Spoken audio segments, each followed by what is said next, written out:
جیسے آپ نے پہلے گفتگو فرمائی مولا علی کرم اللہ وجہہ الکریم، آپ کے جو علم پاک کے حوالے سے گفتگو فرمائی، تو آج کا موضوع شہادت کے حوالے سے ہے، تو جو اسباب بنے شہادت کے اس کے حوالے سے کیا کہیں گے؟ ماشاءاللہ، پہلی بات تو میں یہ عرض کروں گا، جو آپ نے یہ اشعار کی بجائے زیادہ تر احادیث طیبات کا سہارا لیتے ہیں، بہت دیر پہلے مشورہ دیا تھا، آپ نے اس کو قبول فرمایا، آپ کی اور یقینا آپ صرف کوئی کمرشل نقیب ہی نہیں ہیں بلکہ ترجمان عقیدہ اہل سنت بن چکے ہیں۔ الحمدللہ، آپ کی دعا۔ تو اللہ تعالیٰ مزید آپ کو برکت عطا فرمائے، اس سفر میں اللہ تعالیٰ کامیابی کے مزید دروازے آپ کے لیے کھولے۔ آپ نے مولا کائنات سیدنا علی پاک کرم اللہ وجہ الکریم کی شہادت مبارکہ کے اسباب کے حوالے سے سوال فرمایا۔ بہت ساری جنگیں ہوئیں جب نبی پاک علیہ السلام کا وصال ظاہری ہوا، دور صدیقی و فاروقی و عثمان غنی سرکار رضی اللہ تعالیٰ عنہم میں دارالخلافہ مدینہ شریف رہا۔ جی، جس طرح سیدنا فاروق اعظم رضی اللہ تعالیٰ عنہ کو مسجد شریف میں شہید کیا گیا، عثمان غنی سرکار کو شہید کیا گیا، 40 دن محاصرہ رہا، مدینہ پاک پر تلواریں کھینچی رہیں، ایک خوف و راز کا ماحول رہا۔ جب سیدنا علی پاک خلیفہ بنے تو آپ نے خلافت کا نظام اٹھا کر کوفہ لے گئے۔ حکومتوں کا آنا جانا لگا رہے گا۔ مدینہ دارالقرار ہے، مدینہ پاک دارالبرکت ہے، مدینہ پاک دارالسکون ہے، مدینہ فرشتوں کی ماجگاہ ہے، اللہ کی رحمتوں کا مرکز ہے۔ یہاں جو حاضری دینے والا ہے وہ پرسکون ماحول میں آئے، اسے تلواروں کا خوف و راس نہ ہو، جنگ و جدل کا کوئی خدشہ نہ ہو۔ یہ بادشاہ آتے جاتے رہیں گے، اس خدشے سے آپ اٹھا کر نظام خلافت و حکومتوں کے سلطنت سارے امور یہ کوفہ لے گئے۔ اب جب کوفہ گئے تو مولا علی سرکار کی بہت زیادہ مخالفت ہوئی، اور 30,000 خارجیوں نے بستی الگ سے بسا لی۔ خاص کر جب صفین کی جنگ ہوئی اس میں خارجیوں کو بہت زیادہ نقصان ہوا۔ اس کے بعد پھر انہوں نے پھر مزید ایک جنگ کی تیاری کی، اور نعوذ باللہ من ذالک، نعوذ باللہ من حاضر خرافات، نقل کفر نباشد، حضرت سیدنا مولا علی سرکار پر انہوں نے کفر کا فتویٰ معذر لگا دیا خارجیوں نے۔ آپ نے پھر ان کے ساتھ جنگ کی، 4,000 خارجی مقابلے میں آیا۔ جب مقابلے میں آئے تو پھر مولا علی سرکار کے مقابلے میں تو جو آتا بسا کا تو کافر کہہ آتے تھے کہ میں علی کے مقابلے میں جا رہا ہوں اور میرے پیچھے جائیداد تقسیم کر لینا، واپس نہیں میں آؤں گا۔ یعنی کافر یہ تو مسلمان کی ضرورت تھی شاید، وہ مطلب خارجی وہ مقابلے میں آئے۔ جب مقابلے میں آئے تو ان کو سخت نقصان ہوا، پسپائی کا سامنا کرنا پڑا۔ 1,200 خارجیوں نے معافی مانگ لی، اور اس شرط پر کہ ہم آپ کا ساتھ دیں گے، صلح کر لی۔ وسیع ظرفی تھی آپ کی، آپ نے حضور کی امت کے پیش فائدے اور فلاح کے پیش نظر معافی عام کا اعلان کر دیا۔ ابن ملجم، جس کا نام عبد الرحمن ابن ملجم لانتی تھا، یہ بھی خارجی تھا۔ یہ مولا کائنات علی پاک سرکار کے بڑے جو قریبی تھے نا، جو خدمت گزار تھے، ان میں سے تھا، لیکن تھا اندر سے خارجی، مخالف تھا۔ آپ نے اس کو بھیجا کہ تو بڑا بہادر ہے، تو جا ہمارے جانے سے پہلے کوفہ میں جا کر اعلان کر کے جنگ نہروان میں ہمیں اللہ نے فتح عطا فرمائی۔ اب یہ اعلان کرتے کرتے یہ رات کو گیا تو اس نے دیکھا کہ ایک محلہ ہے، وہاں پر گانے باجے کی آواز آ رہی ہے۔ تو اس نے کہا کہ علی پاک کا دور ہو یہ، اور یہ مجرا کہاں ہو رہا ہے؟ جب اس نے دیکھا جہاں کر تو اندر روشنی ہے، اور ایک اور عورت ہے جو بڑی زین و جمیل ہے، وہ گانا باجا کا سلسلہ کر رہی ہے۔ جب اس نے دیکھا تو فریفتہ ہو گیا، اس نے اس کو آواز دی، وہ عورت باہر آئی، اس نے کہا کہ شادی کرے گی؟ اس نے کہا شادی میں کروں گی، لیکن میرا مہر بہت زیادہ ہے، بہت اونچا اور بہت مہنگا ہے۔ اس نے کہا کوئی لاکھ ہوگا، 2 لاکھ درہم ہوگا، 3 لاکھ ہوگا، 10,000 ہوگا، 10 لاکھ درہم ہوگا۔ اس نے کہا نہیں، میرا مہر بہت مہنگا ہے، بہت اونچا ہے۔ اچھا، 2 باتیں ہیں۔ ایک تو یہ اونچا کیوں کہہ رہی تھی کہ مولا، اچھا اس نے کہا کہ نام تو لے، مہر کیا ہے؟ اس نے کہا کہ میں مہر میں مولا علی کا سر لوں گی اور 10,000 درہم لوں گی۔ اس نے کہا 10,000 درہم لے لینا، سر والی شرط چھوڑ دے۔ اس نے کہا 10,000 درہم کی شرط چھوڑ دی، وہ سر والی شرط ہے، مولا علی سرکار کا سر دے، کرم اللہ وجہ الکریم، تیرے ساتھ نکاح کر لوں۔ اچھا، مجھے یہ بھی پڑھتے پڑھتے 2 باتیں ذہن میں ہی۔ ایک تو مولا علی کا جو دشمن ہوگا وہ گندا ہوگا، وہ گندا ہوگا، ذہنی طور پر بھی گندا ہوگا، عملی طور پر بھی بے حیا ہوگا، اور میں اگر بے غیرت کا لفظ بولوں تو شاید ہلکا لفظ ہے۔ اور دوسری بات یہ ہے کہ مولا علی کی شان ہے کہ دشمن بھی بولے تو وہ شان ہی نکلے گی، اس کا بہت بڑا ہے، بہت بڑی شرط ہے۔ بڑی شرط سے مراد ہے کہ دشمن بھی بول رہا ہے، علی پاک کی شان ہی بیان کر رہا ہے۔ اس نے ارادہ کر لیا.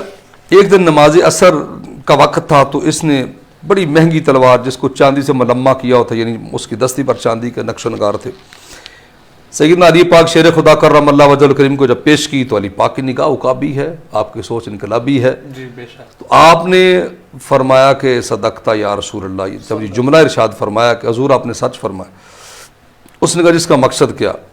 فرمایا کہ میرے پاک نبی علیہ السلام نے فرمایا تھا اے علی جو بندہ تجھے سب سے مہنگا تحفہ تلوار میں دے گا، یعنی سب سے مہنگے تحفے میں تلوار دے گا، وہ تیرا قاتل ہو. اس نے کہا کہ خاکم بددہن، میں یہ کہوں کہ میں قاتل ہوں، میں اس سے پہلے مر جاؤں، اور سرکار کا یہ فرمان تو میرے سر کا تاج ہے، لیکن یہ کیسے ہو سکتا ہے کہ میں آپ کا اس سے پہلے مجھے موت آ جائے، میں تباہ و برباد ہو جاؤں. فرمایا تو جو بھی کہے، جو میرے نبی نے فرما دیا برحق ہے. اب اس نے کیا کیا؟ اس نے اس عورت کے ساتھ رابطے میں تھا، تیاری شروع کر دی.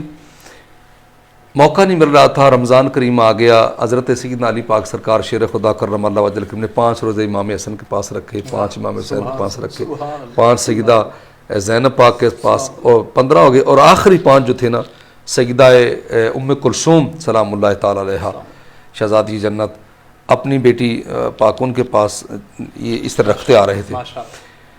تو جب نماز اذان فجر ہوتی تو آپ تشریف لاتے اور الصلاۃ یا مسلین، نمازیو نماز کا وقت ہو گیا، ارشاد فرماتے آپ مسجد پاک تک تشریف لاتے. ابن عبد الرحمن ابن ملجم لانتی اس نے زہر کے اندر 1 مہینہ تک زہر کے اندر اس خنجر کو بجھاتا رہا، آگ کے اندر سرخ کرتا، پھر زہر کے اندر ٹھنڈا کرتا، پھر سرخ کرتا، پھر ٹھنڈا کرتا. یعنی کتنا ظالم خنجر ہو چکا ہوگا. جب آپ مسجد کے اندر تشریف لائے، صفوں کے اندر چھپا ہوا تھا، نماز کا وقت تھا. 2 روایتیں ہیں، ایک تو ہے کہ داخل ہوتے ہی وار کر دیا، دوسری روایت یہ ہے کہ آپ مصلی امام پر تشریف فرما ہو گئے.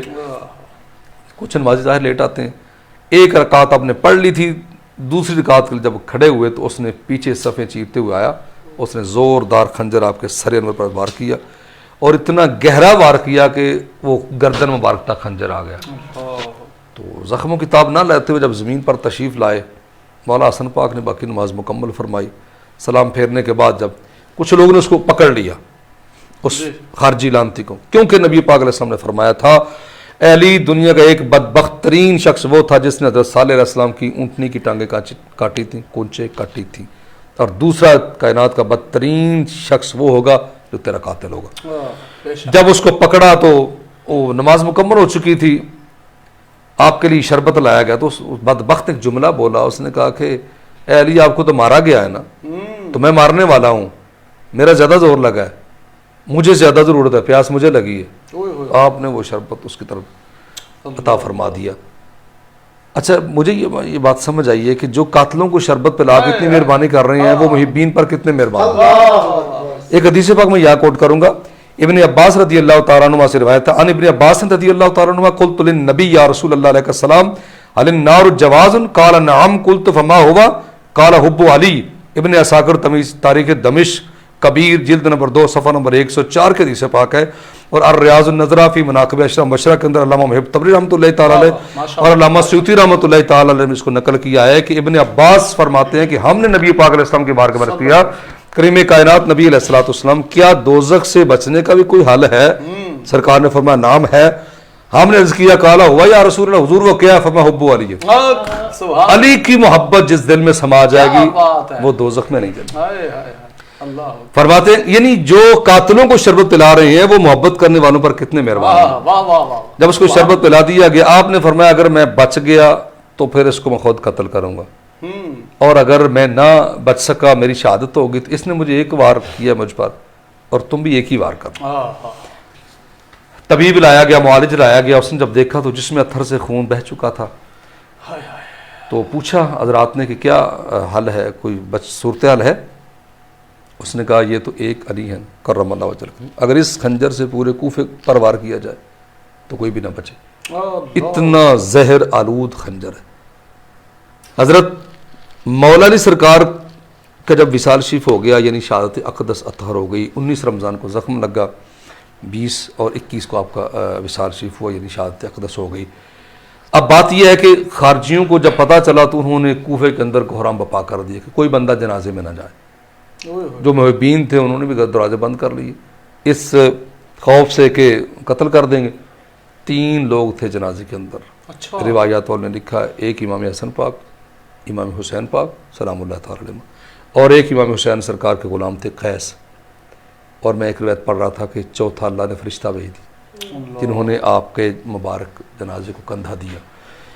اور آپ نے فرمایا تھا کہ مجھے کوفے کے اندر دفن نہ کرنا، جنگل کے اندر دفن کرنا. روایت والوں نے لکھا ہے کہ اس لیے کہ کہیں خارجی بدبخت آپ کے جسم اقدس و جسم ناظرین کو نکال کر کہیں بے رحمتی نہ کریں. یہ دیکھیں کائنات کی کتنی اعلیٰ ترین ہستی اور کیا سلوک کر رہے قوم. اور یہ وہ علی پاک ہیں جن کے بارے میں نبی پاک علیہ السلام نے فرمایا تھا کہ حب علی یاکل السیئات کما تاکل النار الحطب.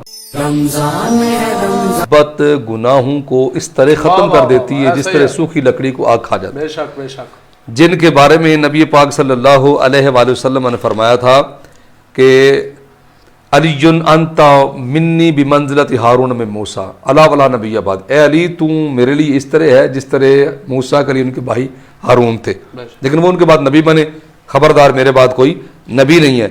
یہ وہ علی ہیں جن کے بارے میں رسول پاک علیہ السلام نے فرمایا علی منی بمنزلت راس من بدنی، کہ علی پاک میرے لیے اس طرح ہے جس طرح بدن کے اندر سر کا مقام ہے.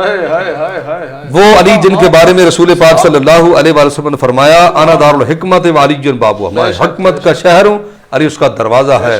لحم کا لحمی، جسم کا جسمی، دم کا دمی، فرق نہیں ماں بہن پیا. اتنی اعلیٰ ترین ہستی اور قوم یہ سلوک کر رہی ہے. شہادت نصیب ہوتے وقت جتنا کسی بندے کو دکھ پہنچے گا، رنج پہنچے گا، اللہ اتنے ہی اس کے مراتب و درجات کو بلند فرمائے گا.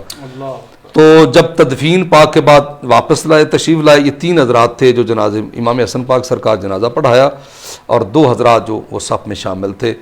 صاحبان گرامی قدر اور آپ کی ٹرانسمیشن کے حوالے سے جو لوگ سن رہے ہیں دیکھ رہے ہیں، گزارش یہ ہے کہ آپ کا فرمان ہے کہ یہ نہ دیکھو کہ مصیبت کے وقت ساتھ کون دیتا ہے، یہ دیکھو کہ مصیبت کے وقت ساتھ چھوڑتا کون. یعنی چھوڑتا کون ہے؟ انگلیوں پر چند لوگ ہوں گے جو گنے جائیں گے. ساتھ مصیبت کے وقت ساتھ کون دیتا ہے اور چھوڑتا کون. ہاں جی، یہ نہ دیکھو بلکہ یہ دیکھو ساتھ چھوڑتا کون. کیا بات. تو حضرت علی پاک شیر خدا کرم اللہ وجہ کریم کے بارے میں نبی پاک سرکار علیہ السلام نے پہلے فرما دیا تھا کہ علی تیرے بارے میں 2 گروہ ہوں گے، ایک تجھے حد سے بڑھائے گا اور ایک تیری شان میں قصر کرے گا. حق پر وہ ہوں گے جو درمیانے راستے والے. بحمدللہ تعالی الحمدللہ اہل سنت و جماعت وہ گروہ ہے جو درمیانے راستے والا ہے.